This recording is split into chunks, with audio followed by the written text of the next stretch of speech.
Okay, so then you, okay, these stop! You're gonna make me nervous. I'm not filming you the whole time.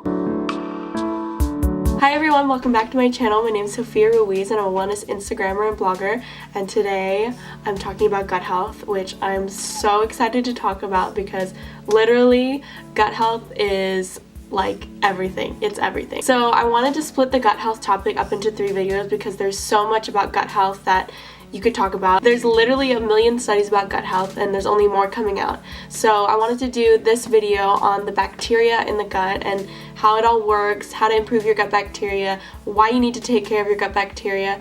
So let's get started. So basically you have these microbes in your gut, which are basically like little bacteria in your stomach that do a bunch of different things, and there's good ones and there's bad ones. So the good ones do things like they produce short chain fatty acids, which are anti-inflammatory, and they also produce different B vitamins. So the bad bacteria, basically what they do is they are covered in these things called lipopolysaccharides, which is basically like the protective covering. These lipopolysaccharides basically like they get into your gut and they cause inflammation, and they can also leak out into the bloodstream and basically cause low-grade inflammation, which is linked to things like anxiety and depression. If you watched my mental health video, you know that I talked about low-grade inflammation and how it relates to mood disorders. It's also been associated with things like insulin resistance. These bad bacteria also produce byproducts, different things like ammonia, which can be detrimental to your health too. So you want to have like a good balance between your good gut bacteria and your bad bacteria. So you want to have really high levels of your good bacteria and a very small level of your bad bacteria. Bad bacteria still does kind of good things, but the problem is when they overgrow, then you get all these problems. How you end up with a bad bacterial overgrowth is basically from things like antibiotics. So if you were on antibiotics as a child for ear infections, if you had infections in the past that you were on antibiotics for. Some people even get prescribed antibiotics for things like colds, which you actually don't need antibiotics for. You can also deplete your gut bacteria by taking things like hormonal birth control or the pill. So I was on the pill for years, for 5 years. Some people are on the pill for up to 40 years. My mom was on the pill for 40 years. It can do really bad damage to your gut. You want to make sure you're optimizing your good levels of gut bacteria. And so how you can do this is basically with food. People always saw food as kind of like energy levels and calories, but now we kind of look at food more like information for our gut. The biggest contributing factor to your gut health is going to be your diversity of food, so getting a lot of different foods, and it's going to be eating fermented foods. You want to have a bunch of different foods in your diet so you can promote diversity in the gut. You also want the fermented foods because then you're going to get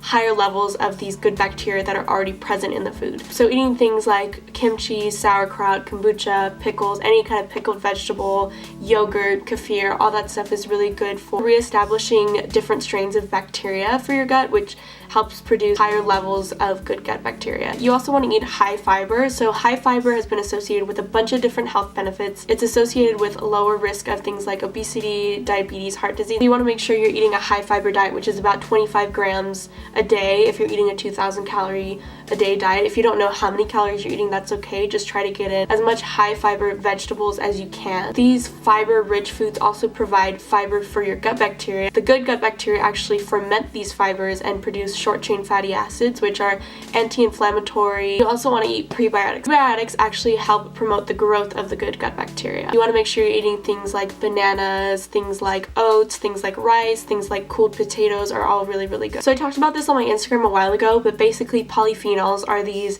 plant compounds. They're really, really amazing for your body. They do amazing things. They also increase the levels of the good bacteria in your gut. So doing things like dark chocolate, green tea, red tea, which is Ruiz tea, which is actually really good for acne, and things like blueberries, grapes that have those dark skins on the outside of them.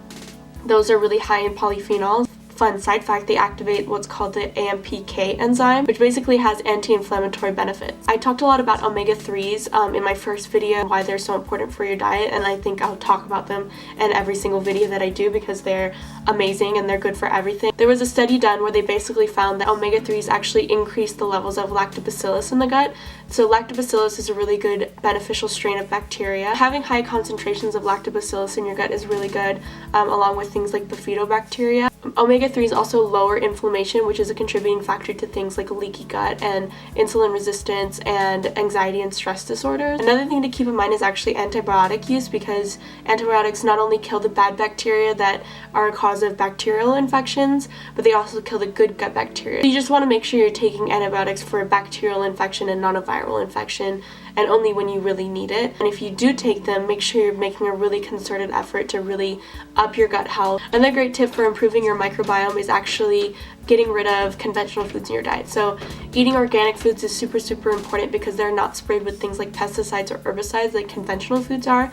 And if you don't know what pesticides are or herbicides, they're basically these chemical sprays on the plants that you eat, on the plants that animals eat that we ingest through conventional meats and conventional dairy. Glyphosate, which is the main herbicide that's used, is actually really terrible for your microbiome. There was a study done that basically found that glyphosate contributes to dysbiosis, which is elevated levels of bad bacteria compared to the good bacteria. So you want to make sure that you're eating as much organic food as you can, eating organic food off the Dirty Dozen list. You can eat conventional off of the Clean 15 list, and I'll leave a link to the different ones down below. That way you can kind of make your shopping list so you can get an idea of what to get organic and what you can kind of skimp on and get conventional. So that's all for today's video. I'll have 2 more videos coming out all about gut health, but I wanted to talk about this one first because to me it's the most important. So make sure you subscribe and turn on your notifications so you can get a notification when I come out with my next 2 videos about gut health.